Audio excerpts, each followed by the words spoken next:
If you wanna be somebody, if you wanna go somewhere,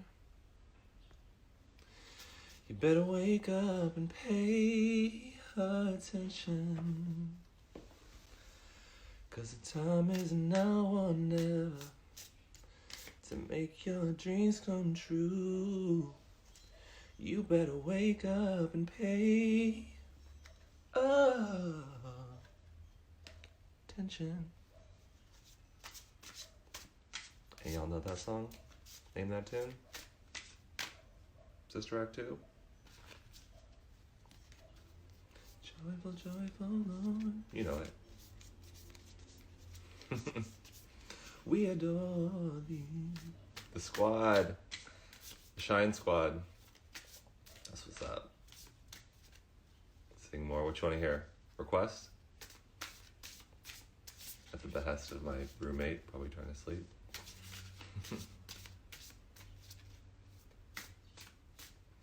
We'll be putting out some new music soon.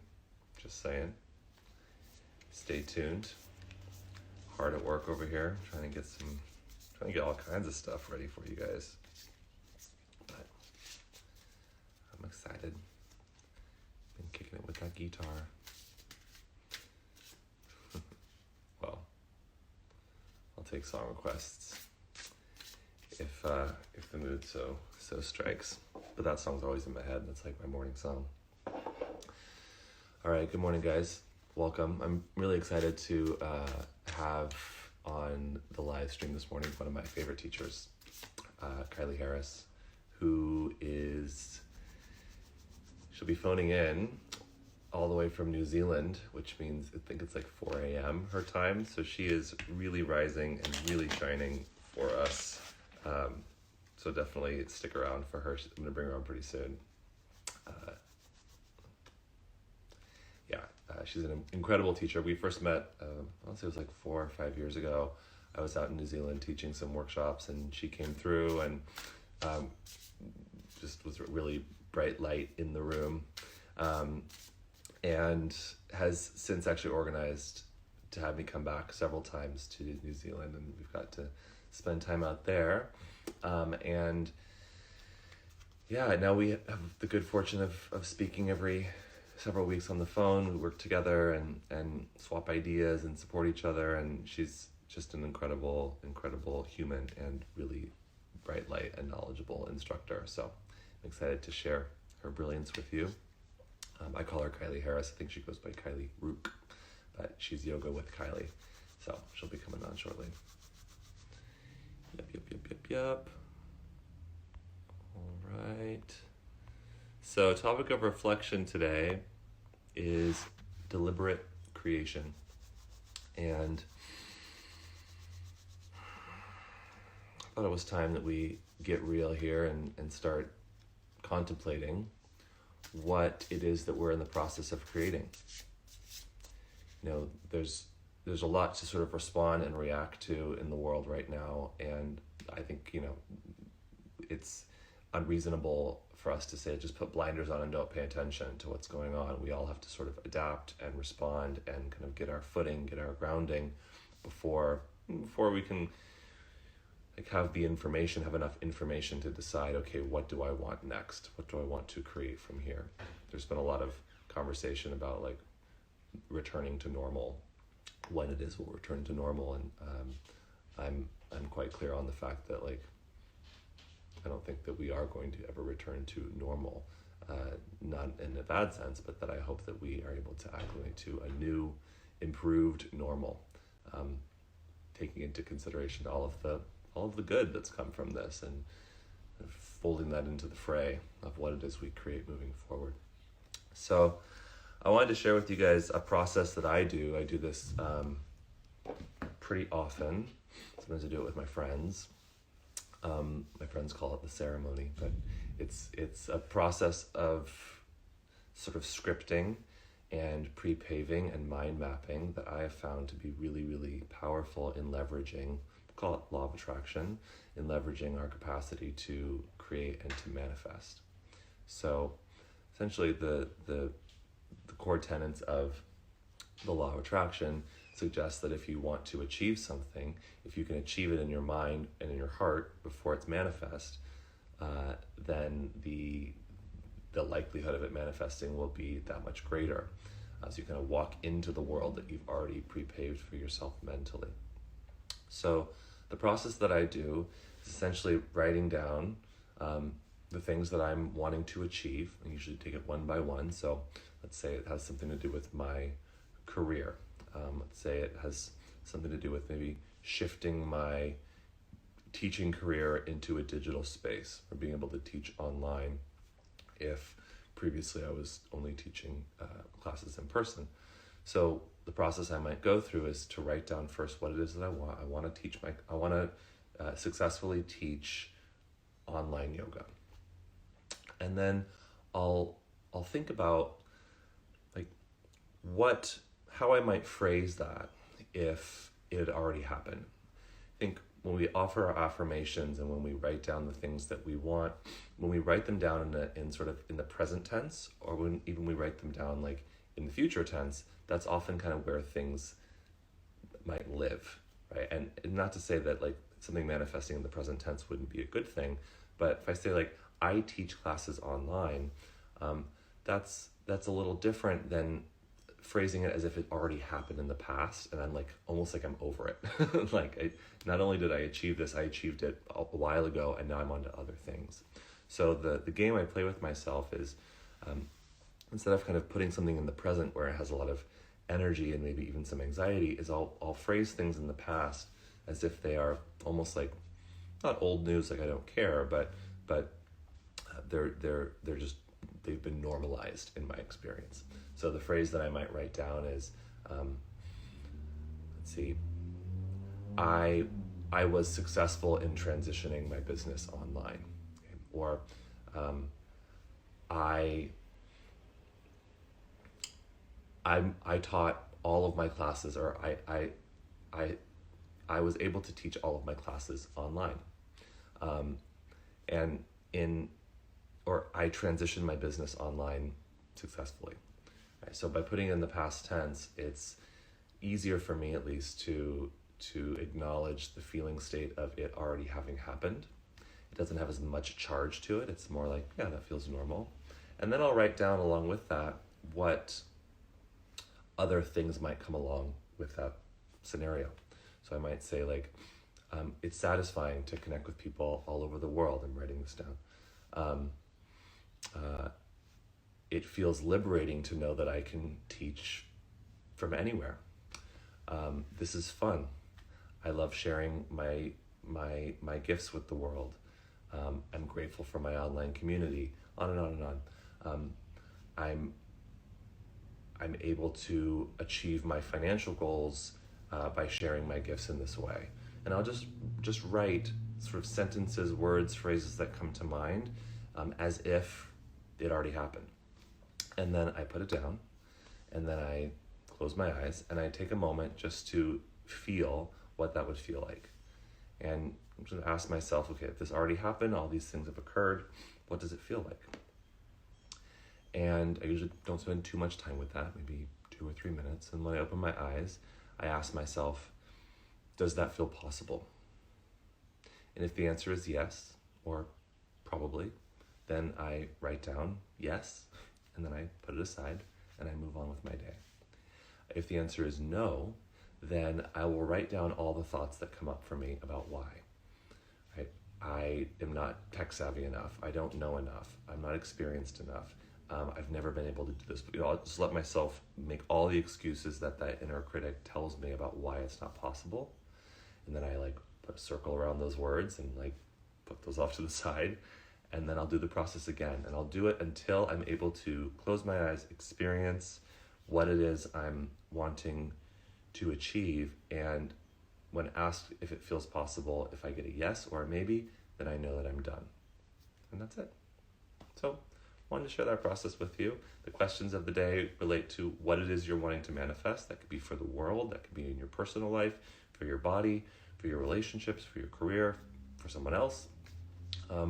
And once you kind of come up with what it is you're wanting to achieve,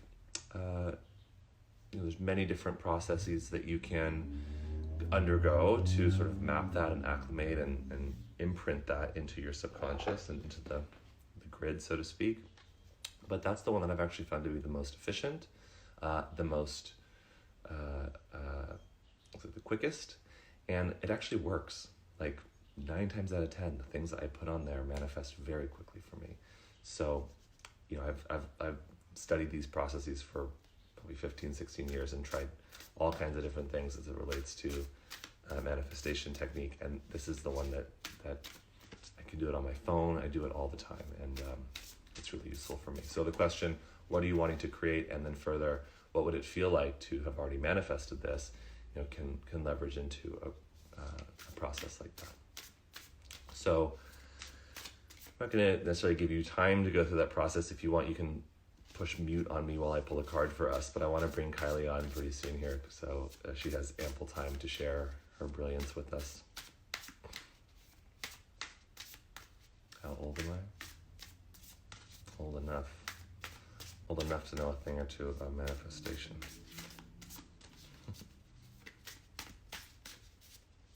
All right. Anything from the cards today? Anything from the cards? Sometimes I'm just too good at shuffling, It's like, how do we get a card? How old do you think I am?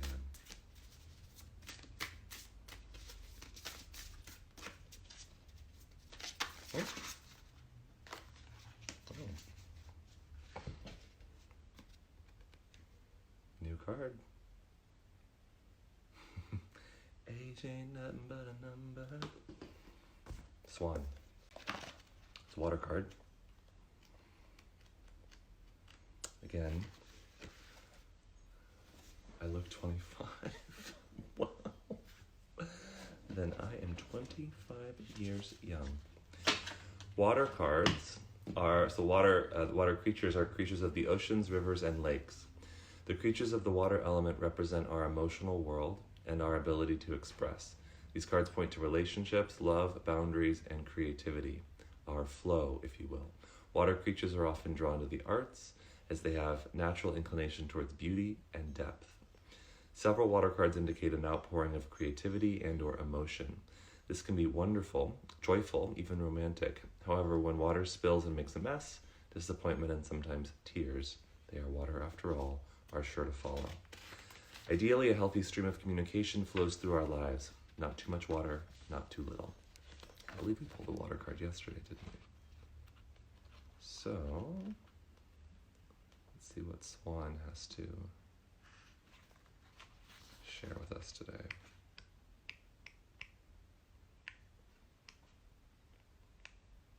Okay. Oh. Whoa. Swan. Effortless creativity, sensitive mystic, and elegant power. Ugh. I don't think I've ever heard those two words put together before, and I just went into samadhi. Elegant power. Ugh. Write that down. The swan represents heightened creativity. In Hindu mythology, the goddess Saraswati, the embodiment of language, creativity, and artistry, rides on the back of this graceful creature. The swan is ready to take us there, to the fluid realm of writing, creating, and reflecting.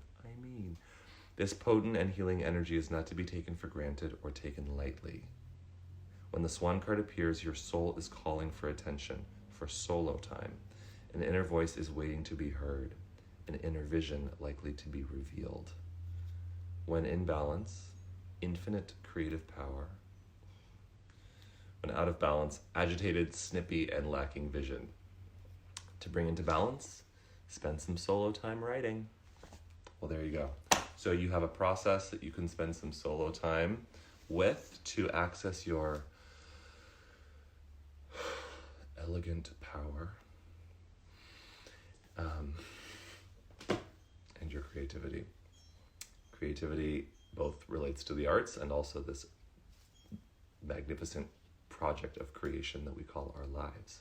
So maybe I'll share more about that process tomorrow. I think I have some Isn't right? It's almost like I planned it.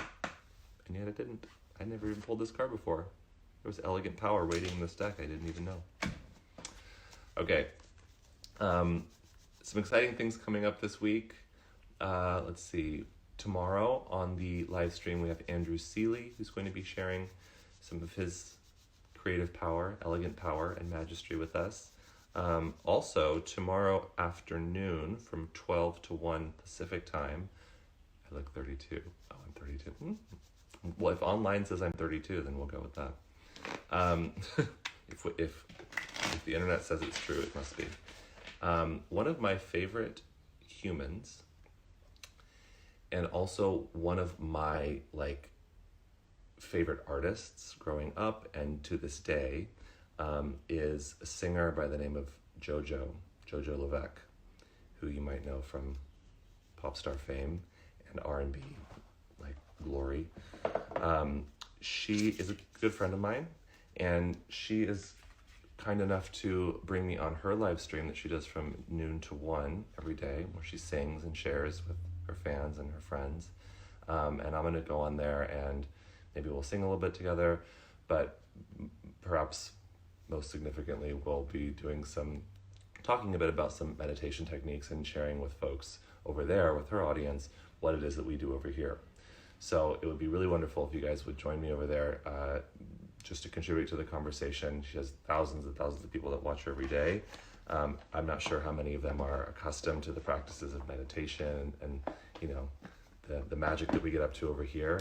And so we're going to kind of infiltrate the squad and share with them some of our recipes and techniques to stay sane and stay healthy during these times. Jojo is a beautiful woman inside and out, and she's a bit witchy herself, so she's down with all this stuff.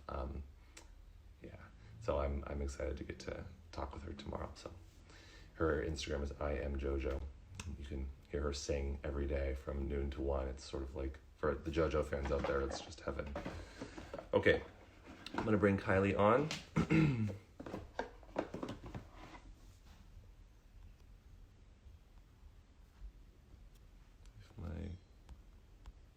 Will let me go. Here we go.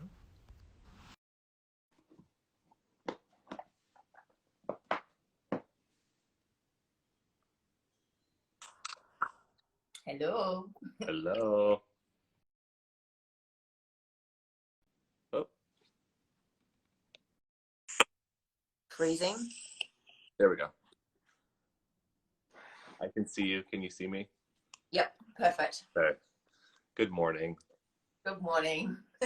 You did the rise part. Do you feel like have you shined yet? Have I what, sorry? I said you did the rise part. Have you shined yet? Yeah. I mean, my brain is still kind of coming online, so see what comes out when I start. Yeah. Well, thank you so much for waking up early and sharing with us. As I mentioned already, but if they weren't on the call yet, Kylie lives in New Zealand, where it's what 4:20 a.m. Yeah. I mean, so you've already gotten up and already done your whole practice already, and you've meditated and good to go. Not this time. Well, we can jump right into things. I'll pass it off to you, but thank you for waking up to share your gifts with us. Thank you for having me. Yeah, so this practice that I'm going to share with you this morning is actually something that I usually do with quite a few of my private clients if they have shoulder, thoracic spine kind of things going on. And I feel like a lot of people at the moment probably have shoulder, neck, thoracic spine things going on because we're either stuck at home sitting at less than optimum workstations, or there's a lot of kind of tension and stress in people's lives. So there's a lot of kind of rolling around on the floor and working with a fascial line. So it's kind of a blend of a number of modalities that I've kind of picked from over the years. So we're going to start off with a technique that's rib cage and diaphragm release. I'm going to show it to you this way around because it'll be a little bit harder once I'm lying down. But essentially, I'm just going to lift this up. You're going to be getting your fingers underneath your ribs, and the other hand is going to be used to push. So as you inhale, you'll be pulling with one hand and pushing with the other. And then as you exhale, you'll push in. But we'll do this lying down because it's much easier to access what's going on. And we'll start on the left-hand side because there's more organs and things like the liver under the right, so it's a little bit harder to get under. Now, as you can see, I can kind of get my fingers in quite a long way. Don't be surprised if you can't get your fingers in very far if you've never done this before. All right, so lay yourself down on your back. Never mind these sounds here. I don't know if you guys can hear. They're pulling my garbage cans in, so you might get some fun sound. Cool. And then knees bent in just a comfortable distance. And so starting with your left hand on your left rib cage and kind of grip underneath the rib cage as much as you can, and then use your right hand to kind of push across, and do it as you inhale, you pull the ribs out. And then as you exhale, you'll squish the ribs back in. So we're just basically assisting the rib cage in its movement. And pulling out as you inhale, pushing with that right hand. And then as you exhale, squishing in. And just keep repeating this on the left-hand side, just working your way around that left side rib cage. And if it is a little tender, that's quite normal. There's quite a lot of tension that develops around this area. And the diaphragm is kind of where we store a lot of our emotion, but also the stories, the trauma, the stuff that happens to us in our life.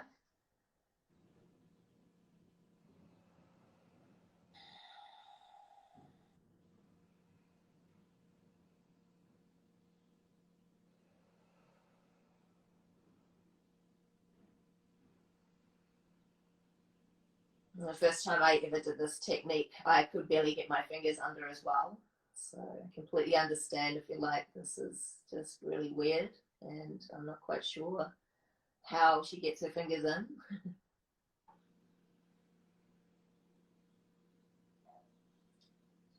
We used to do this in acting school in our voice and speech class, but we had to just fly on a tennis ball. And they didn't give us they didn't mention anything about emotional release or anything. It was just do it. Yeah. Like crying on the floor.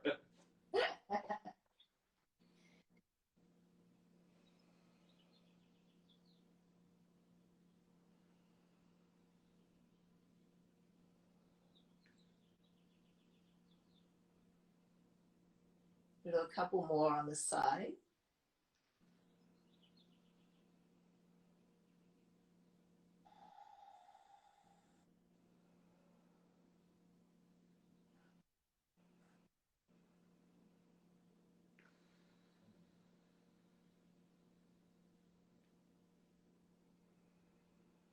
And then take the arms out into a T and let your legs fall over towards the right, so like windshield wipers.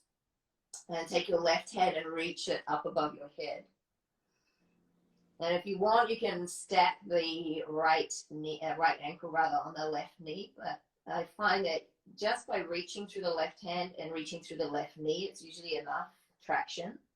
And then the right hand, you're going to use it to go in between all of your ribs. So this massage in between each and every rib space. You get into all of those muscles between the ribs that also assist with breathing and the movement of the rib cage. And again, as you work your way along the ribs, you may find kind of tender spots, particularly up around the armpit kind of area.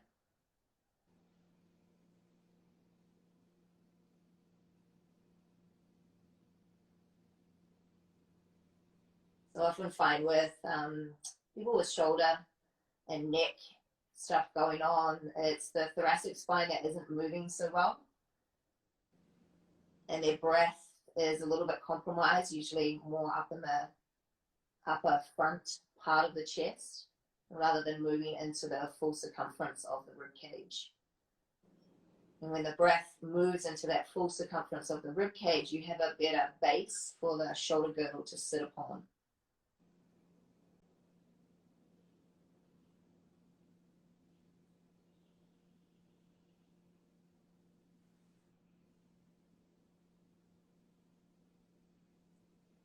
And then just rest your hand on that side rib cage. Again, reach through the left fingertips and the right knee a little more. And just visualize or sense, feel the breath moving in towards your hand. So that side of the rib cage gets a little more expansive.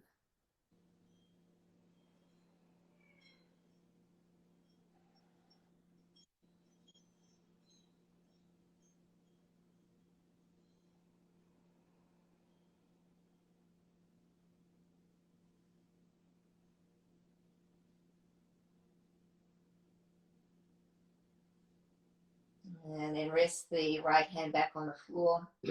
Draw your left arm back into the T shape. And just draw your knees back to the center and pause for a moment in the center. You can close your eyes and just observe how the breath feels, how the rib cage feels, how the left side of your body feels in comparison to the right. Whether the breath maybe moves a little easier into that side. Maybe there's just a little bit more awareness.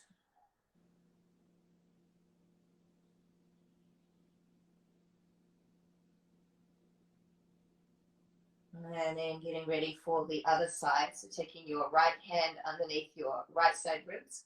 And using the left hand as that kind of little push. As you inhale, pull the ribs out as you push with your left hand. And then as you exhale, push in. And it's usually a little bit harder to get underneath this right side.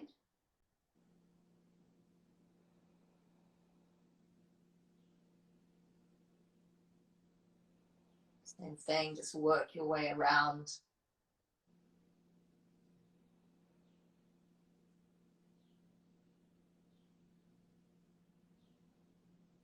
In Chinese medicine, they talk of the diaphragm being the bridge between the conscious and the unconscious mind.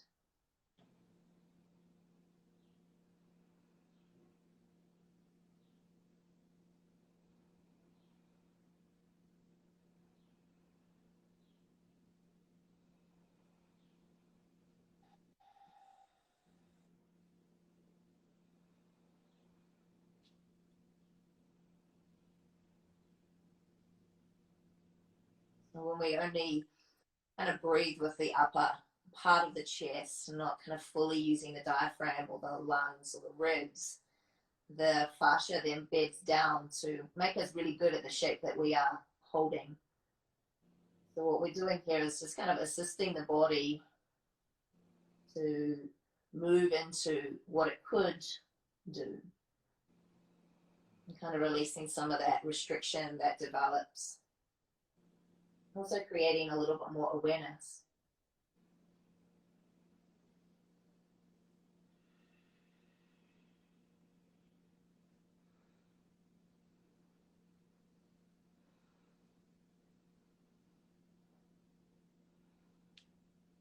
Gonna do one more.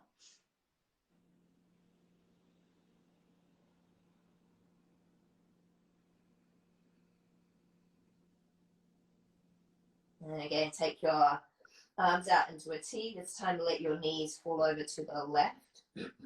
Reach your right arm above your head. And then really reach to the fingertips as you reach through the right knee. And take your left hand and go in between all of the rib spaces. You can be relatively firm with your touch.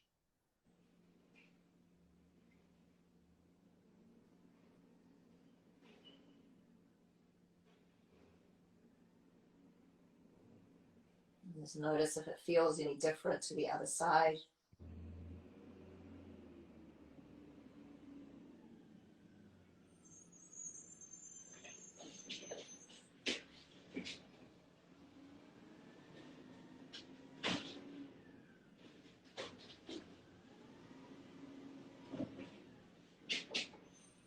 You can go all the way up underneath the armpit area. The front chest.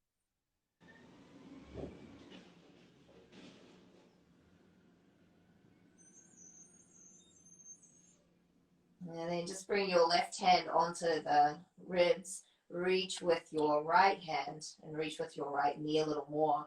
And this time focus your awareness, your breath into where your left hand is resting.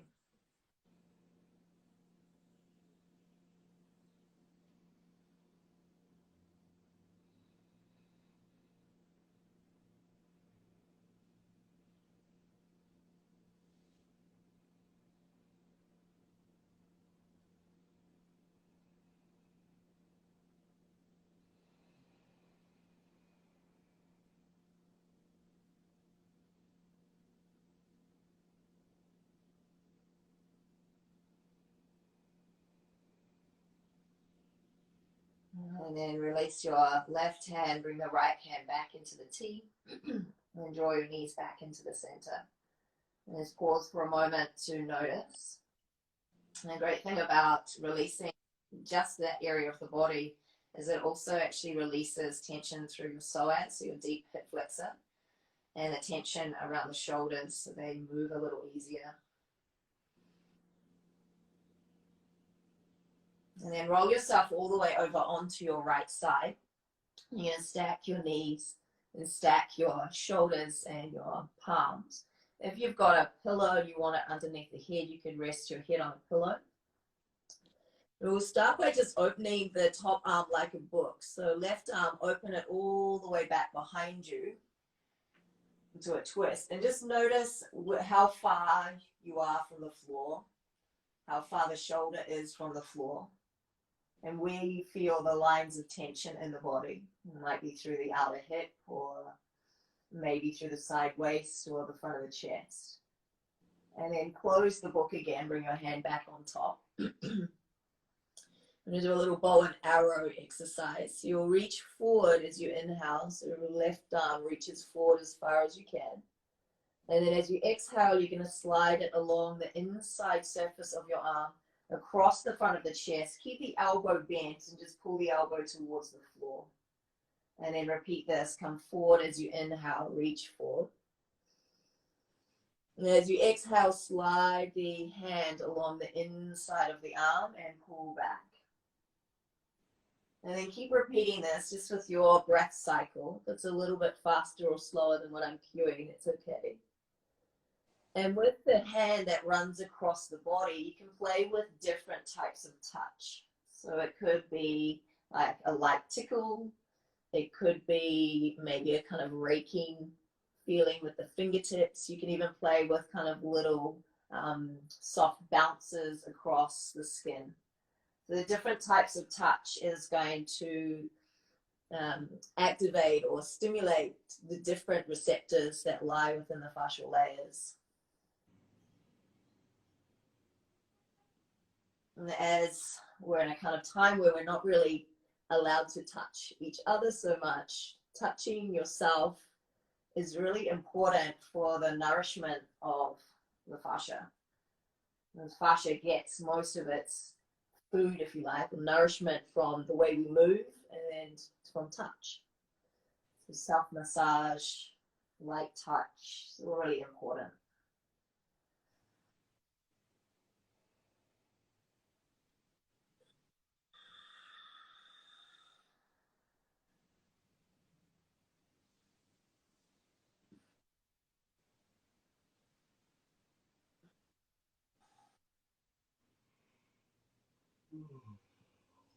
On this next one, as you pull the elbow back, reach the arm back, so straight arm reaching to the left, and then circle the arm over your head.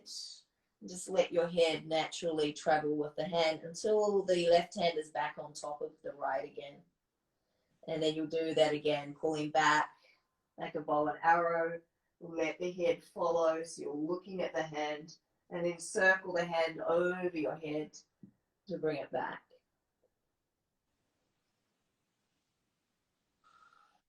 Again, just timing it with your breath so it feels easy and comfortable.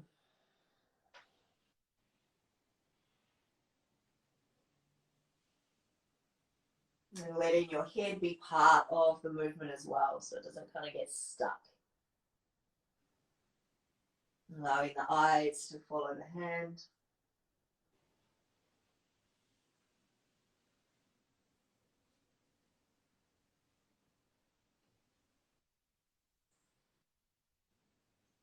Now, the next time that your left hand is on top of your right, just pause there for a moment.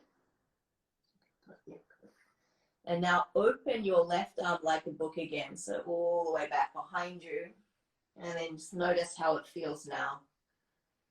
Notice if your shoulders perhaps a little closer to the floor.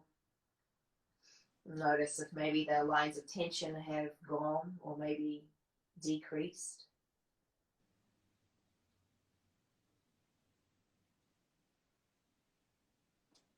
And then slowly roll yourself over so that you're on the other side.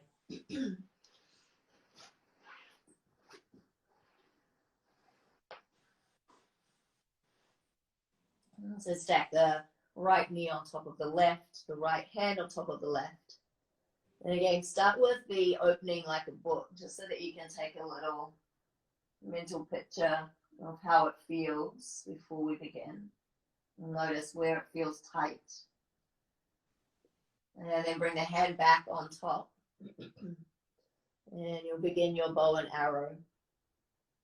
And sliding forward as far as you can reach, and then sliding along the inside of the arm to reach back. Keep the elbow bent for the first few rounds. And you can play with different types of touch as you stroke across the body. And it's quite nice to keep the eyes closed just so that you can bring full awareness into what you sense and feel. So really starting to develop greater levels of interoception, or that sense of feeling my body from the inside. This is also very good for stimulating the parasympathetic nervous system, so that part of the nervous system that helps us to heal and to rest.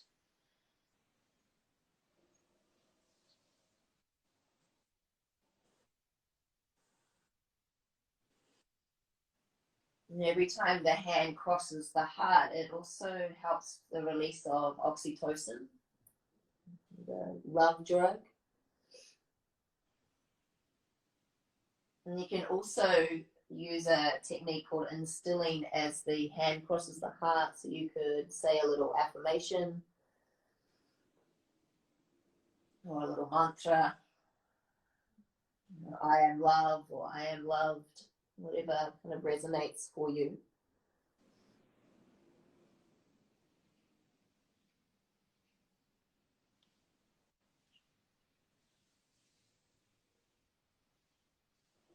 And then the next time that your arm is reaching back, you're going to extend the hand all the way and then circle the arm over your head to bring it back to rest on top of the left. And then pull the bow, reach back, let your gaze follow the hand, and circle all the way up and over to come back.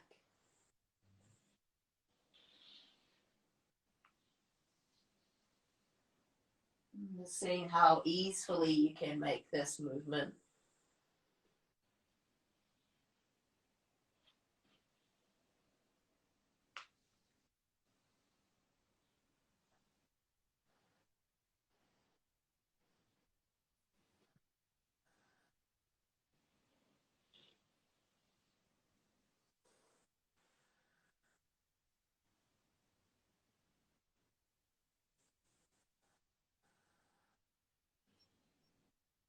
And then the next time that your right hand is on top of your left, open out like a book again. And just check out how it feels now.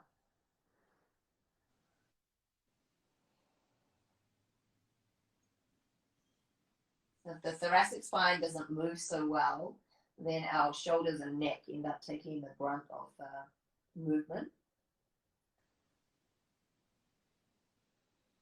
Good. And then roll yourself onto your back. You're going to extend yourself out into a cross. So just bringing your arms just slightly higher than the shoulders and legs out, slightly wider than your hips. Now, your legs are not allowed to be part of this. So your legs are really heavy, almost like they've been anesthetized. So no movement through the legs. This is all about the reach of the hands and the spiraling of your thoracic spine. So you're going to start by reaching your right hand across the body and start to reach over to the left. Your head can lift up, but just be wary of not pressing into your legs or trying to use your core to do this.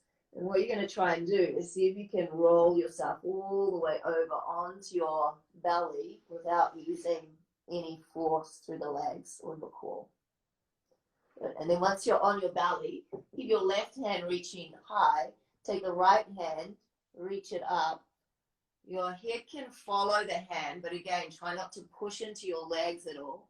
You're going to see if you can roll yourself back onto your back. Think of how a baby rolls. That's basically what we're doing. Do the legs cross, or do they? The legs will cross as you're kind of rolling over. So there'll be a little bit of time where you kind of unhook. But as much as possible, you're using just the reach of your hand and the roll of your thoracic spine to kind of roll the body. And if you're doing this at home and you're kind of getting stuck, particularly as you come back, that's quite normal. When I've had shoulder things going on in the past, I usually get stuck about here, and it's like, okay, there's the thoracic spine not moving so well.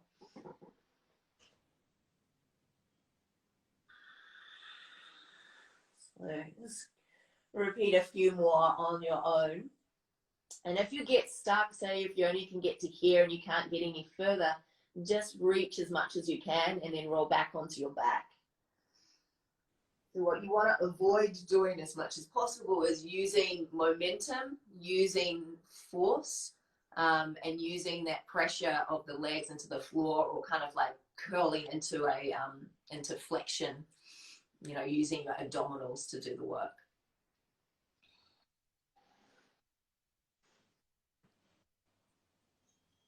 So one more each side.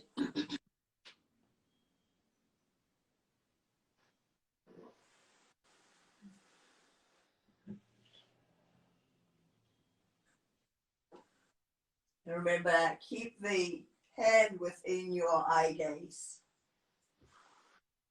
The head is heavy, so if your head and your eyes are coordinated with the hand, it'll make it a little easier.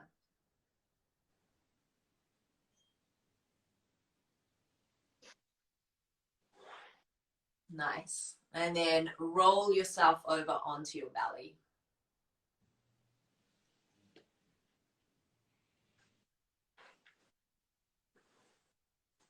And then once you're on your belly, I'm going to do some prone breathing. So prone breathing is really good for getting the breath to move into this back rib space. So when we normally breathe, well, a lot of us, it's more up in this kind of front part of the chest. But what we want to try and do is move it into the back of the ribs and get a three-dimensional expansion of the rib cage. So your hands can stack one on top of the other, and your forehead just rests slightly on your hands. And if possible, have one of your fingers that's just lightly pressing into that kind of upper bridge part of the nose. And then completely relax the body as much as you can. And try to focus on breathing into the back of the ribs. And it might take a few rounds of breath to kind of feel this.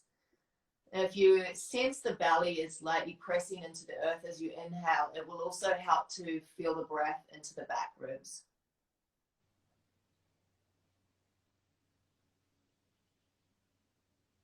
And this prone breath, not only is it good for bringing the breath into the back of the ribs, but it's also really good for stimulating your parasympathetic nervous system response as well. So it's something that I often use, like if I'm having trouble sleeping, I'll flip over onto my belly and breathe like this, because it just calms the nervous system down so that you can then kind of drift off to sleep. It's also something that they use for patients if they're having difficulty breathing. Sometimes they'll flip them onto the tummy because it enables more of the lung to be able to be used. So most of your lung is actually sitting in the back body.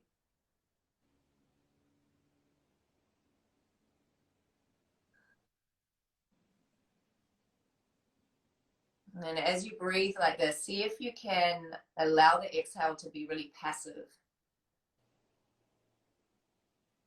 So particularly if you're a yogi and you're used to doing ujjayi, we can sometimes be a little bit too controlling of our breath.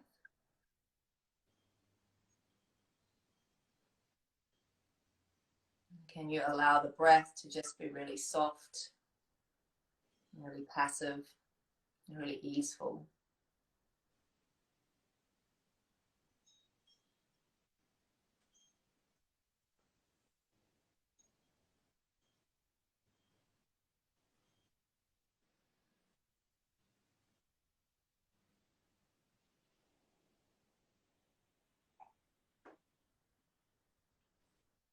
Good. And then just slide your hands back and press your way up to a comfortable seat. And we'll do that same breath, but seated now. So once we are now upright, it can become a little bit harder to feel that. So we're going to take one hand to the front of the chest and one hand to the back, just as high up as you can reach. And then close your eyes.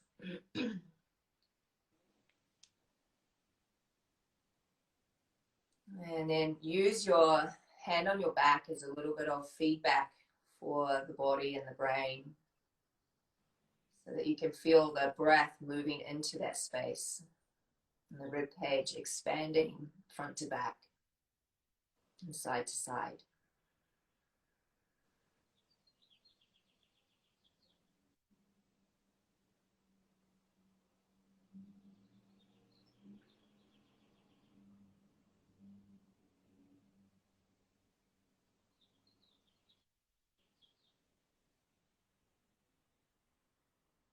And see if you can allow the breath to be a rhythm that's maybe 4 counts in and 6 counts out. Or if it feels okay, maybe 5 in and 7 out. But again, not trying to control the exhale too much, just allowing it to be passive and letting go.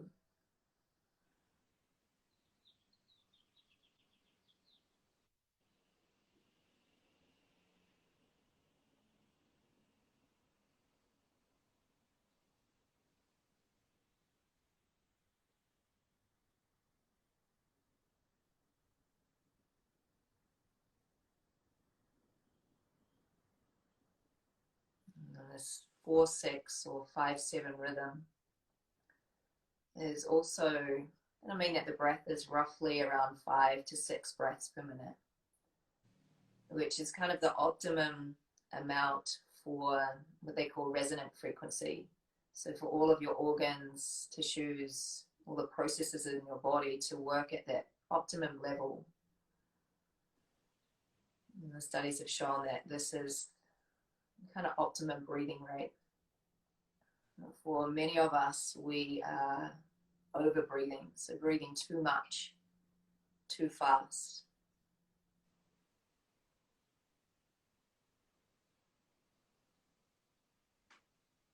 Which means those processes aren't working so well, but also we're not really delivering the oxygen to the cells and the tissues.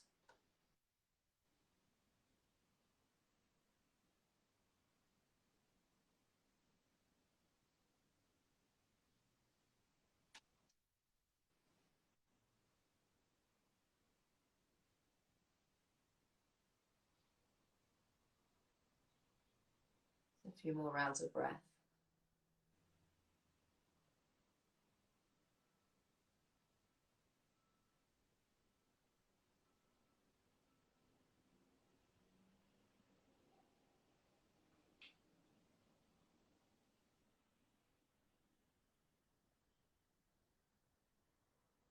And just gently release the hands in front of you, palms together.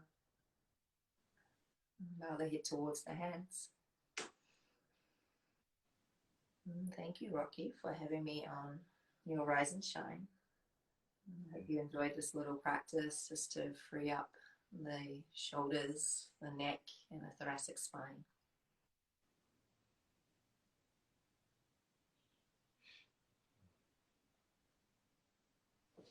Thank you. Welcome. Oh, gosh. Brilliant. Rolling through these amusing comments. What's happening? What's happening? Rolling around. That was tremendous. Thank you so much. As no surprises, but I just learned a lot as well. So Kylie and I are always like swapping inspiration back and forth and citing our inspiration as each other. So thank you for that. Let's see, we have a couple minutes. Are you like gonna go back to sleep, or are you up for the day? I don't know. When I got up, I was like, oh, I think I'll go back to sleep. But now I actually feel quite energized in a way. So I don't know. You rose and you shone. That's what happened. I did. Oh, didn't we use something in class? Awesome. Very Oh, cool. yeah. So, yeah, feel free to chime in with your feedback there. Really great. Connected really. Yeah, so this will be the recording will be live for the next 24 hours, and then I send out these recordings to my list. So if you didn't get the whole thing or you want to do it again, which I recommend, be on the lookout for that. Nice. It's my finger on the bridge of my nose mark. Oh yeah.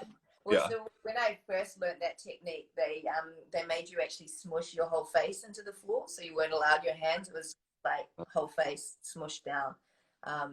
But I find that it's really, I find it very confronting being like completely smushed into the earth. So I just kind of adapted it to do that, because most of my private clients also don't like a full face smush.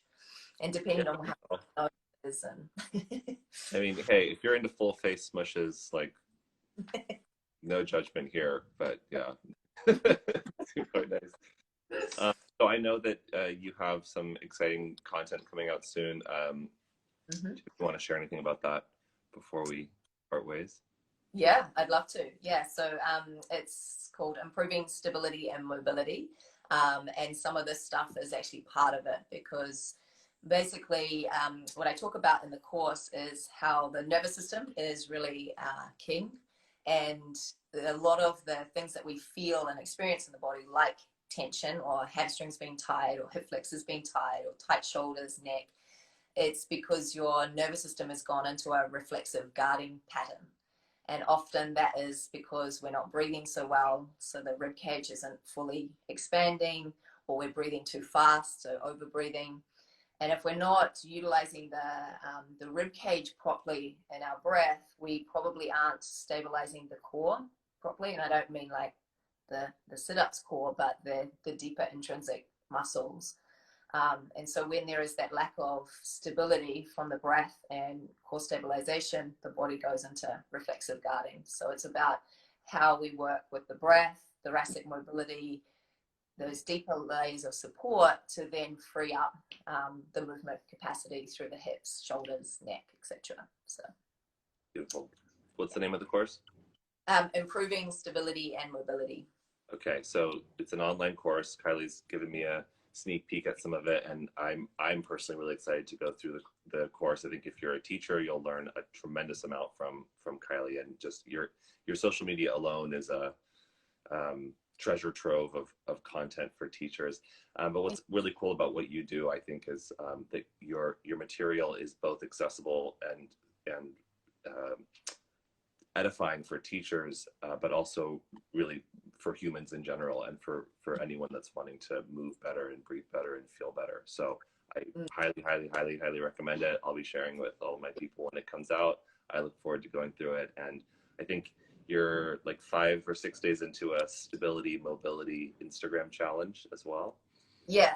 So that's been a lot of fun, and again, that's basically sharing some of the stuff that's on the course, because like for instance, just things like getting down off the ground with ease without your hands is something that we lose as we get older if we don't keep up kind of mobility practices. but oftentimes like the hips for people get really tight, and that is not because necessarily they're not moving, but because they're not breathing so well.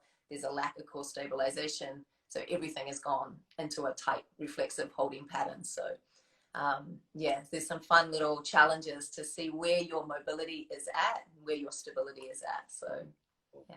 Well, for those of you, I know there's been a lot of interest over the last several years of kind of transitioning and adapting yoga to make it more functional, and to introduce other types of modalities to enhance the benefit of our practice. And you're one of the people at the forefront of that movement. And I know, like, not just the stability mobility course, Kylie also does live stream, has a live stream membership site where she teaches classes every day, every morning. Yeah, 8 a.m. So if you feel like some more, You want to sleep in. For you, like, sleep until 8 a.m. and teach. yeah. Yeah, so you know, she's one of the resources that I go to learn from, and it's always wonderful to get to be in collaboration. Well, I think it's our first time collaborating in this way, but we collaborate in other ways. So thank you so much for contributing your light and your knowledge to the world and to the folks here. Anything else you want them to know about before we? No, I think that's pretty much covered it. Yeah. Thank you. Thank you so much for having me on. And yeah, it's been fun sharing. My pleasure. Well, I hope you get some good rest if you need it today, and I'll send you this link out as well. So if you follow Kylie, she'll have the link to this session that she can share with you guys too. Awesome. Okay. Thank you. Right, sweetie. Thank you so much.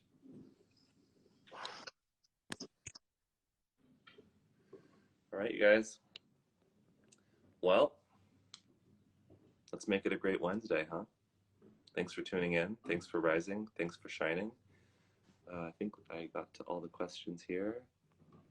You know, if any of these movements are uncomfortable for you, or someone said this hurts, it's not to say like keep doing it, but they're meant to be gentle, and they're meant to give you the feedback so that you can kind of understand where your patterns of tension are in your body. So I know when I first started doing somatics, it took a while for me to kind of understand that I'm not trying to get it right like I do with the yoga pose, but I'm trying to explore and learn more about myself. So there's obviously lots to learn and lots to explore.